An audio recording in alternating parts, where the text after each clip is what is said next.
This comment here is in response to my previous TikTok about the cultural appropriation claims made against a manufacturer of a canned boba drink on Canadian version of Dragon's Den. If you're unfamiliar with this, have a look at my previous post, Boba Gate. So to read the comment, people took issue with them saying, quote unquote, they're making it better, and we don't know what ingredients are in bubble tea. So just to clarify, the people who had issues with this are boba liberals, ironically, because that's what we call these woke westernized orientals with pitchforks who love canceling people. So as for the claim of making it better, anyone who knows anything about business, who has ever had to make a pitch or listen to a pitch, will know that pitching your product requires demonstrating to investors how you're making it better, how your product is an improvement on what the existing offer is out there among your competitors. It's not a racial thing unless you choose to racialize it, unless you focus only on the racial aspect of the competition and ignore everything else. And it's a statement of fact that the average boba liberal doesn't know the ingredients of the boba tea they're drinking because those ingredients aren't published. So the entrepreneurs correctly identified that there is a demographic out there that does indeed care about the ingredients of the product that they're consuming. And this is an issue that's also been identified by some East Asian entrepreneurs too, who've opened natural boba shops. Indeed, this is one of the reasons why I choose to get my bubble tea from Meat Fresh, as I mentioned in my previous post, because they use traditional old school tapioca. In fact, I usually choose their mini taro balls, which are made from taro, a root vegetable that's kind of like the Chinese equivalent of potatoes. Don't get me wrong, I absolutely adore the sticky black tapioca that most boba shops use, but it does freak me out a little bit. When I see it all clumping together in the cup, I wonder what's happening in my insides. Because it's true, most of us don't know what's in those products.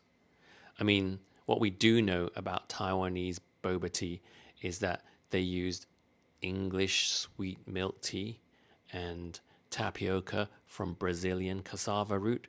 So they culturally appropriated these two items to form what we now know as boba milk tea or bubble milk tea.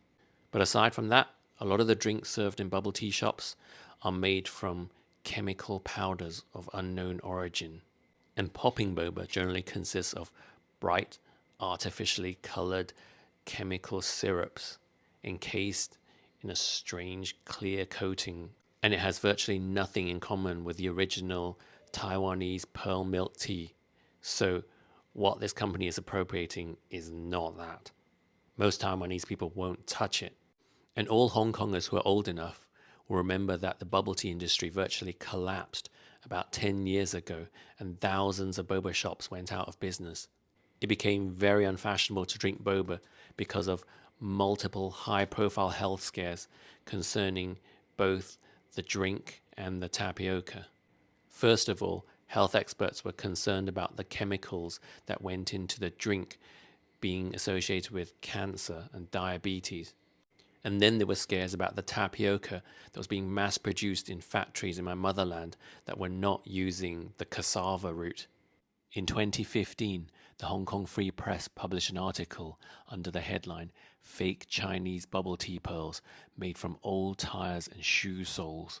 A reporter from Qingdao bought a bubble tea from a local shop and went to a nearby hospital for a CT scan, where they discovered that his stomach was full of undigested tapioca. And around this time, I remember a news story went viral across the world about a young girl from Canada, I believe, who was hospitalized with severe stomach pains. And they discovered that her insides were completely clogged with a giant solidified mass of so-called tapioca that had to be surgically removed in order to save her life. Continuing with the article, at Qingdao University's Chemical Experimentation Center, scientists were baffled by the substance. Although they were unable to confirm what the pearls were made of, they described the material as highly adhesive. Undercover interviews with milk tea shop managers around the city revealed that none of them seemed to know either. At one shop, however, one of the unwitting subjects appeared to come clean. They're all made at chemical plants. To put it bluntly, they're made from the soles of leather shoes and old tires. So, as I mentioned, the bubble tea industry in Hong Kong virtually collapsed overnight. And since then, a lot of the claims have been rebuked by the industry, and apparently some new standards have been set, and the industry gradually recovered. And now, Gen Z is completely oblivious to all of this. But I'm telling you this story so you understand that business is providing greater transparency to consumers wanting to know what is in the products they're consuming. It's not a racial thing. Us Hong Kongers wanted it too in 2015. And since then, a lot of older Hong Kongers who care about their health still won't touch bubble tea. I do, but I try to limit my intake and I go for the freshly brewed tea and the old school taro balls, as I mentioned previously. But I guarantee you, the average boba liberal today has no idea what's in their boba. They don't know what ingredients go into that powder or into the popping boba balls or what makes the tapioca so sticky. And they don't care. A lot of them will probably inject stuff into their bodies without knowing what's in it. But some consumers do care, and businesses have a right to cater to them, regardless of their skin tone.